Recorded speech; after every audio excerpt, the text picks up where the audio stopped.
大家好, apa kabar semuanya? Hari ini kita akan coba membahas dua tulisan Mandarin, yaitu lai dan qu. Lai dan qu bisa sebagai kata kerja dan juga bisa sebagai kata pelengkap. Jika sebagai kata kerja, lai artinya datang, qu artinya pergi. Jika sebagai pelengkap, lai artinya mendekat, qu artinya menjauh. Nah, kata lai dan qu jika sebagai pelengkap digunakan untuk penunjuk arah. Apakah dia mendekat atau menjauh orang yang berbicara. Mari kita lihat contoh-contoh katanya. Yang pertama, ada kata chu lai dan chu qu.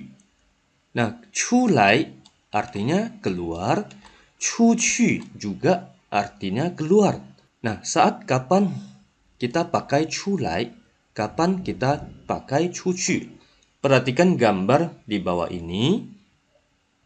Jika kondisinya orang yang berbicara berada di luar, sedangkan lawan bicaranya berada di dalam rumah atau di dalam ruangan, ketika dia mau menyuruh lawan bicaranya keluar dari ruangan, maka di sini pakai kata chu lai. Chu lai artinya keluar. Jadi lawan bicaranya berjalan keluar mendekati sang pembicara. Di sini pakai chu lai yang artinya keluar. Jika kondisinya kedua orang sama-sama berada di dalam ruangan, ketika dia mau menyuruh lawan bicaranya keluar dari ruangan ini, maka di sini pakai chu qu. Berarti lawan bicaranya ini berjalan menjauh dari sang pembicara. Contoh berikutnya ada kata jin lai dan jin qu. Jin lai artinya masuk, jin qu juga artinya masuk. Nah, kapan kita pakai jin lai, kapan kita pakai jin qu? Perhatikan gambar di bawah.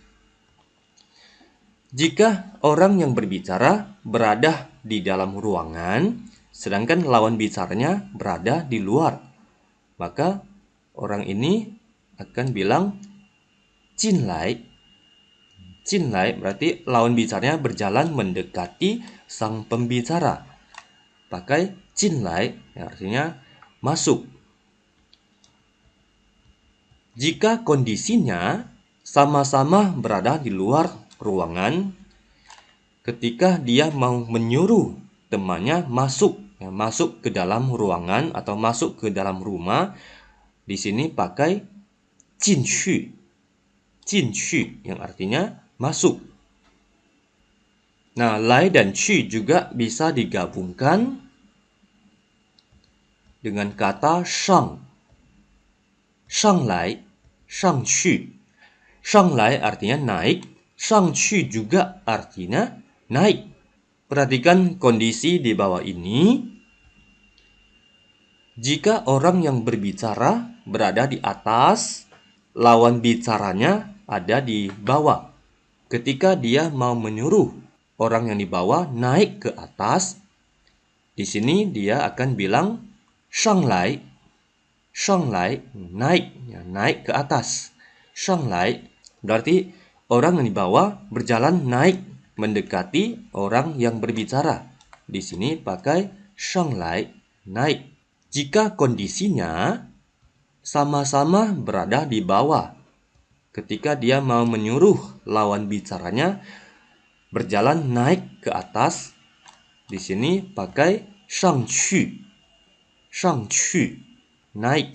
Jadi dia berjalan menjauh. Lawan bicaranya berjalan menjauh dari orang yang berbicara. Lai dan qu juga bisa digabungkan dengan kata xia.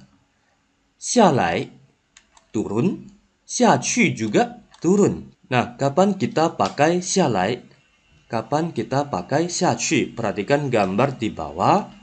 Jika orang yang berbicara berada di bawah, dia mau menyuruh orang yang di atas turun ke bawah. Berarti turun ke bawah, dia berjalan mendekat orang yang berbicara. Di sini pakai 下来, 下来, turun.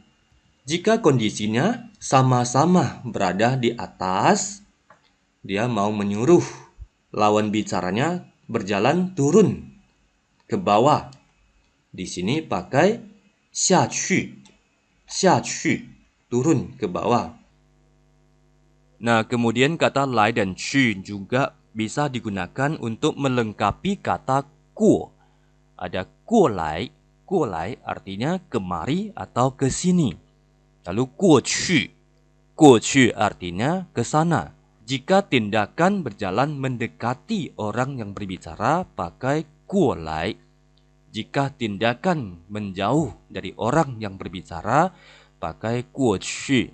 Lihat gambar di bawah ini.